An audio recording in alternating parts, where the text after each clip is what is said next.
We've spent the last year working on building Developer Kit 2 as an update to our original development kit, something that gets a lot closer to what we want the consumer version to be, and lets developers make much better virtual reality experiences. DK2 has a variety of different improvements, largely around comfort and presence. The sense of presence in virtual reality is something fundamentally new. You actually, for the first time, your brain says, okay, I'm comfortable in this environment.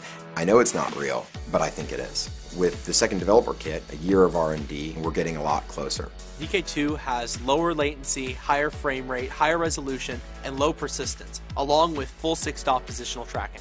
All of these combined allow for much better gameplay experiences and a much more comfortable user experience. With DK2, we now have sub-millimeter accurate position tracking, which means that the views can respond the way it actually should in all cases. That allows you really to lean forward, lean backward in space, lean around corners. It just opens up so many gameplay opportunities and changes fundamentally the way you can develop content. Another huge improvement that we made is using a low persistence display. Our low persistence display shows an image only for a brief amount of time.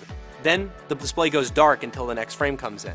Doing this at a high enough frame rate means that your brain does not see any motion blur or any judder in the resulting image. 2 years ago, I thought all we needed was faster pixels, get to 120 Hz OLED response time, and we were done. And it was really exciting to see Valve's research, which demonstrated so vividly what a difference the low persistence display makes. We've also greatly reduced the latency in our system by improving our code, video pipeline, and display. Our original dev kit was 60 frames a second, not because that was what you really need for a great convincing VR experience. It was just the best display that we could get our hands on over a year ago. Now we're using a higher frame rate OLED display that really makes a huge difference. It's really not that there's just one thing that's better about DK2, it's how all these new features come together to really take the experience to a whole nother level. We've spent the last years figuring out what consumer virtual reality needs to be. We know what we need to ship. Everyone at Oculus is passionate about building the best virtual reality technology in the world. One of the big goals at Oculus is to bring together the smartest people in the world. We're working on hardware, software, we have creative, we have infrastructure. The only way we're going to deliver virtual reality, the holy grail, this incredible pursuit of presence, is by recruiting the very, very best in the industry. I think that's one of the main things that held virtual reality back for years. The right group of people never came together to work on the right problems.